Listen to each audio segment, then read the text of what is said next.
ہارون رشید ایک خلیفہ گزرے، بہت نیک صالح تھے، اپنی بیوی کو طلاق دے بیٹھے اور بیوی کو کہا طلاق کیوں؟ کہ یوں کہہ بیٹھے کہ اگر تو چاند سے، ان کی بیوی کا نام زبیدہ تھا، اگر تو چاند سے خوبصورت نہیں ہے تو تجھے طلاق۔ مسئلہ بن گیا، خلیفہ نے اپنی بیوی کو کہہ دیا کہ اگر چاند سے خوبصورت نہیں ہے تو تجھے طلاق۔ وہ وہاں سے مسئلہ پوچھا، اکثر علماء نے کہہ دیا کہ طلاق ہو گئی۔ آخر کار بات پہنچی امام ابو یوسف رحمہ اللہ کے پاس، اور امام ابو یوسف رحمہ اللہ امام ابو حنیفہ رحمہ اللہ کے شاگرد تھے۔ ان کا اصل نام یعقوب ہے، اور امام ابو یوسف وہ ہستی تھے کہ جو ان کے والد کا پہل شروع ہی میں انتقال ہو گیا تھا، اور ان کی والدہ ان کو دھوبی کے پاس کپڑے دھلوانے سکھانے کے لیے، کام کرنے کے لیے، چھوڑنے کے لیے جایا کرتی تھی گھر سے۔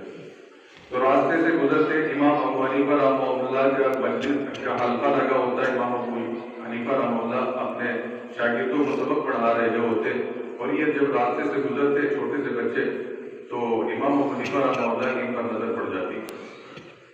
تو کرنا یوں ہوا کہ امام ابو یوسف رحمہ اللہ کی والدہ ان کو چھوڑ کر آتی دھوبی کے پاس۔ ایک دن امام ابو حنیفہ رحمہ اللہ کے حلقہ درس میں بیٹھ گئے اور باتیں اچھی لگی تو روزانہ آگے بیٹھنے لگے۔ امام ابو حنیفہ رحمہ اللہ نے پوچھا کہ بیٹا آپ کہاں جاتے ہو روزانہ یہاں؟ اور میں کہ میرا والد فوت ہو گیا، گھر بار چلانے کے لیے کوئی بات کام کرنے کے لیے، گھر کو چلانے کے لیے کوئی ہے نہیں، تو اس لیے میری ماں مجھے دھوبی کے پاس چھوڑنے کے لیے جاتی ہے کہ کچھ کام سیکھ لے اور گھر کا خرچہ چلتا رہے۔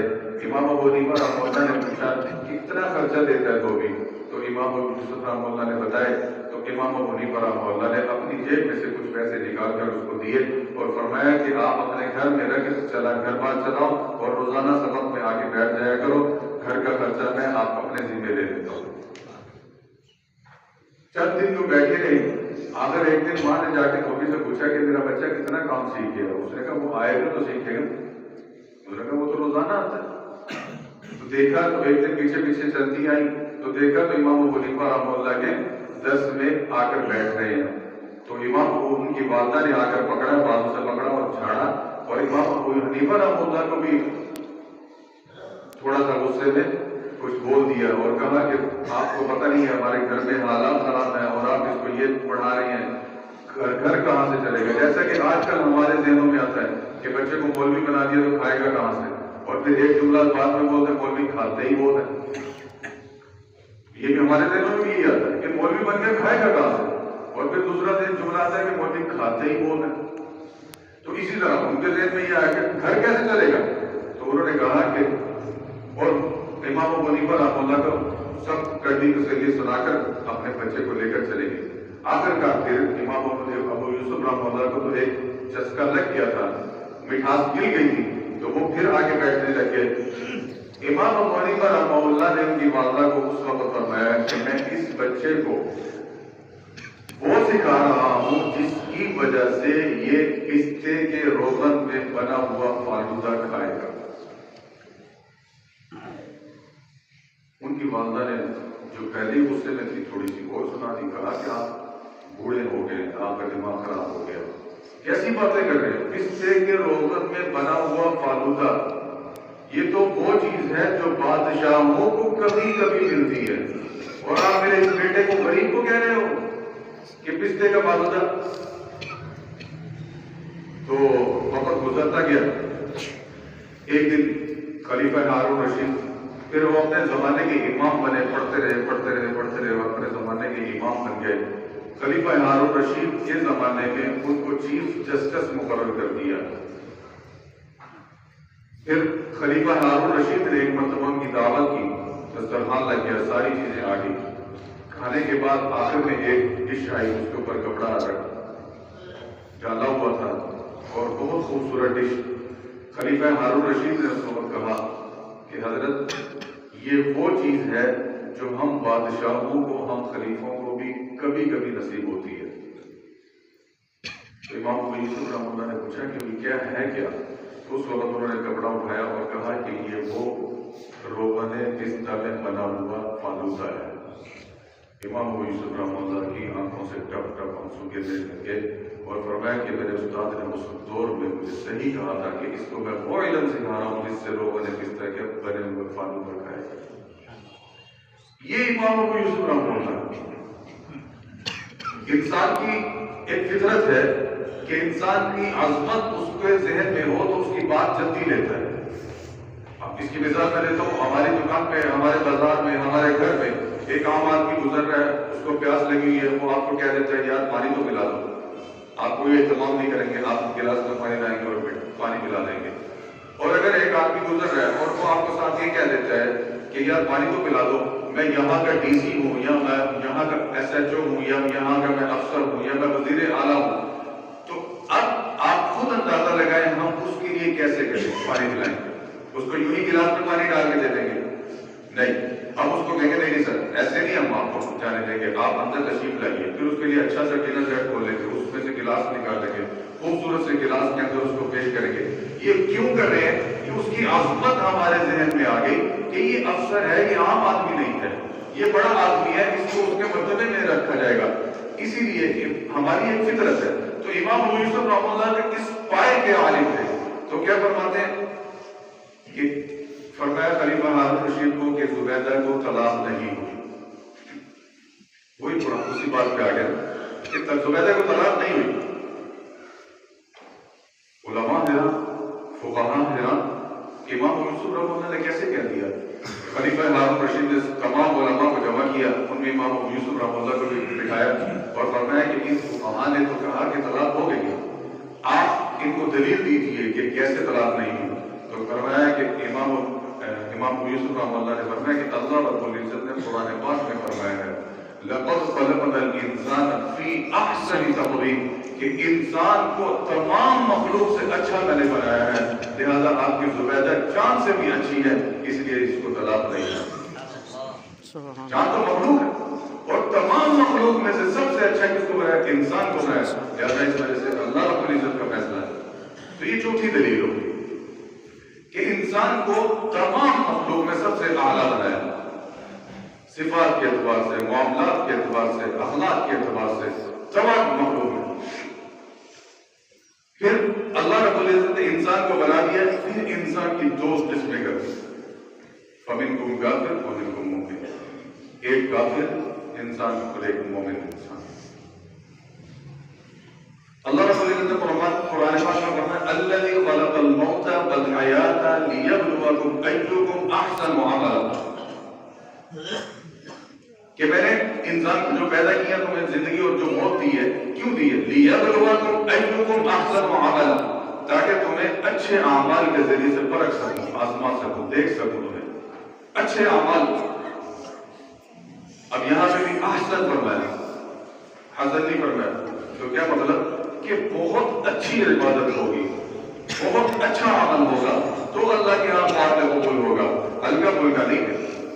اس میں سستی نہیں چلے گی, اس میں دکھلاوا نہیں چلے گا, اس میں ریاکاری نہیں چلے گی. نماز پڑھ رہا ہے ریاکاری آگے فرمایا کہ نہیں,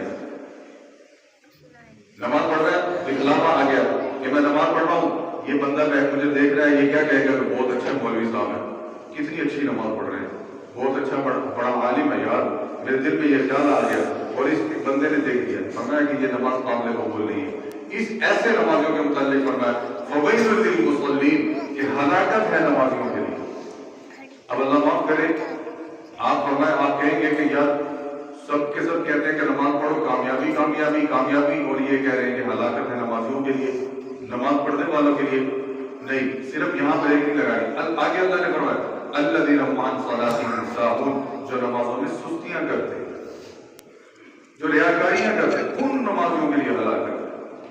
جو دکھلاتے کی نمازیں پڑھتے ہیں, دکھلاتے کی عبادات کرتے ہیں, میں حج کروں گا تو لوگ مجھے حاجی صاحب کہنا شروع کر دیں گے, میں عمرے کروں گا لوگ مجھے نیک کہنا شروع کر دیں گے, میں لمبے لمبے سجدے کروں گا لوگ مجھ پر اعتماد کرنا شروع کر دیں گے, اور مجھ سے معاملات آرام سے کر لیں گے, اور میرے اوپر اعتماد کر کے میں ان کا جو مرضی کہتا چلوں, وہ کچھ نہیں کہیں گے.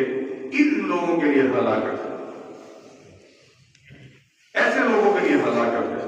اور ویل ہے, ویل جہنم کی جو سب سے نچلی گھاٹی ہے, وہ فرمایا کہ وہ ہلاکت اس ویل کے اندر اس ایسے بندے کو ڈال نماز پڑھ رہا ہے، خیال آ گیا، قریب آ کر ایک آدمی بیٹھا ہے اور اس نے سوچا، دل میں خیال آ گیا کہ یہ بندہ مجھ سے ذرا امپریس ہوگا، مجھ سے متاثر ہوگا اور یہ میری تعریفیں کرے گا، اس بندے کے لیے ایسی نماز سے بہتر ہے کہ آپ نماز کو مختصر کر دیں بجائے لمبی نماز کے، لمبی عبادت کے، کہ جس عبادت کے بعد آپ میں غرور آ جائے، جس عبادت کے بعد آپ ہلاکت کے پاس پہنچ جائیں، ایسی عبادت سے بہتر ہے کہ آپ عبادت کو مختصر کر دیں، مختصر کر دیں۔ تو فرمایا لِيَبْلُوَكُمْ أَيُّكُمْ أَحْسَنُ عَمَلًا، کہ تمہیں اچھے اعمال کے ذریعے سے آزماؤں گا۔ اب اچھے اعمال کیا ہیں؟ وَمَنْ أَحْسَنُ قَوْلًا مِّمَّنْ دَعَا إِلَى اللَّهِ وَعَمِلَ صَالِحًا۔ اچھے اعمال کیا ہے؟ کہ اللہ رب العزت کی طرف بلاؤ، اللہ کی طرف بلاؤ اور اللہ کی عبادت کرو اور اللہ کا تعارف کرواؤ، اللہ کو پہچانو کہ وہ ذات کون ہے، اور اس کو پہچاننے کے لیے کوئی دلائل کی ضرورت نہیں ہے، انسان صرف اپنے اعضاء پر غور کر لے تو اللہ رب العزت کی پہچان ہو جاتی ہے۔ ایک ہمارے دوست تھے بریگیڈیئر صاحب، انہوں نے مجھے ایک دفعہ بیان کے لیے بلایا تو لاہور میں، تو میں نے انہیں یہ کہا، بیان کے دوران ایک مثال دے دی کہ انار ہے، انار یہ اللہ کی پیداوار ہے، آپ انار کو کھولنے کے بعد اس کے سارے دانے نکال دیں گے ایک پلیٹ کے اندر، اور پھر دنیا کے تمام لوگوں کو جمع کر دیں اور کہیں کہ اس کو اسی طرح بند کر دو جس طرح پہلے بند تھا، کر لیں گے؟ تمام دنیا کے لوگ، سائنسدان، جو کچھ بھی ہے، اپنے اپنے ہوتے ہیں۔ تو میں نے جب یہ مثال دی تو کہنے لگے کہ ہم جب ٹریننگ کرواتے ہیں تو اس وقت ہم اسلحہ سکھاتے ہیں، گن کو بند کرنا، کھولنا، فوراً اس میں اتنی مشکل ہو رہی ہوتی ہے، وہ ایک انسان کی بنائی ہوئی چیز ہے، تو اللہ کی بنائی ہوئی چیز کو کیسے بنائی ہوئی؟ انسان ڈاکٹر کے پاس چلا جائے، انسان اب آنکھوں کا ڈاکٹر ہے، 30-40 سال اس کی پریکٹس ہو گئی ہے، 30-40 سال کے بعد آپ اسے کہیں کہ اس آنکھ کے اندر کوئی ایک کمی بتا دیں کہ کاش اس کے اندر یہ چیز ہوتی تو زیادہ فائدہ ہوتا، بینائی بڑھا دیں۔ یہ ہمارے انگوٹھے کے یہ نشانات کتنے لوگ ہیں؟ 1 انچ کا انگوٹھا، 1 انچ کے یہ نشان ہو رہا ہے، کسی ایک انسان کا ملتا جلتا بنا ہے۔ ہماری زبان کے اوپر چلنے والا جو ایک لوہار ہے، ایک مشین کے ذریعے سے ہماری زبان کو ایک تر رکھنے والی چیز ہے۔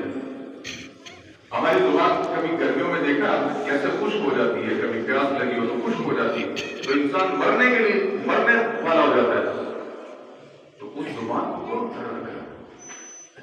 کون سی ذات ہے جو اس مشین کو آٹومیٹک چلایا جائے، آٹومیٹک وہ تھوک آ رہا ہے، لوہا آ رہا ہے اور زبان کو تر کیا جا رہا ہے، کوئی روکنا چاہے بھی تو نہیں روک سکتا۔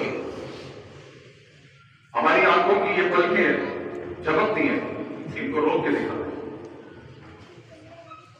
کہ آج کے بعد ان کو میں نہیں روکنے دوں گا، یہ اللہ نے وائپر بنایا ہوا ہے ہماری آنکھوں میں۔ جیسے گاڑی چلاتے ہیں، گاڑی کے ساتھ بارش آ رہی ہو تو گاڑی چلانی مشکل ہو جاتی ہے، وائپر چلتا ہے تو گاڑی چلتی ہے، مٹی صاف کرتے جاتے ہیں، یہ ہماری آنکھوں پہ وائپر ہے۔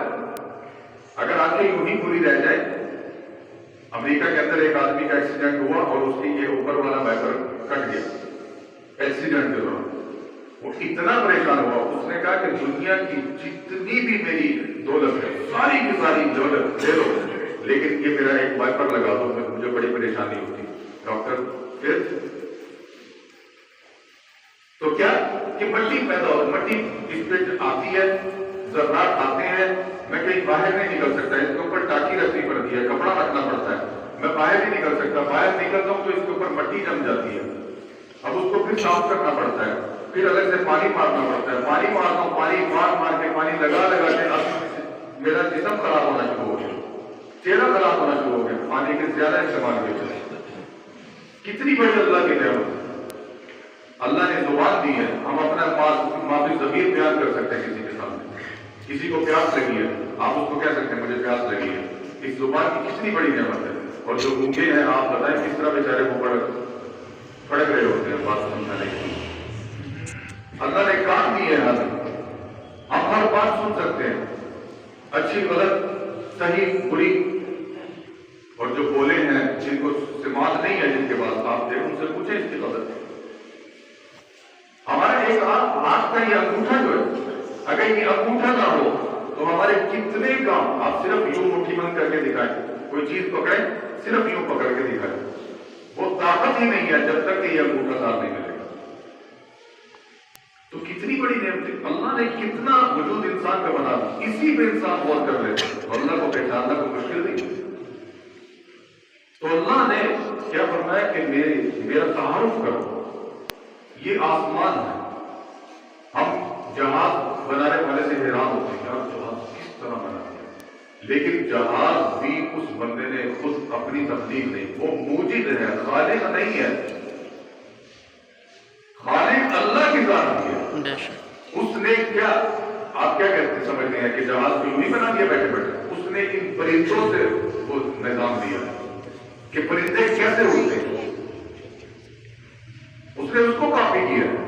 آپ دنیا کا کوئی بھی نظام، کوئی بھی چیز اٹھا کے دیکھ لیں، اس میں اللہ کی جو تخلیق ہے اسی کو کاپی کیا ہوا.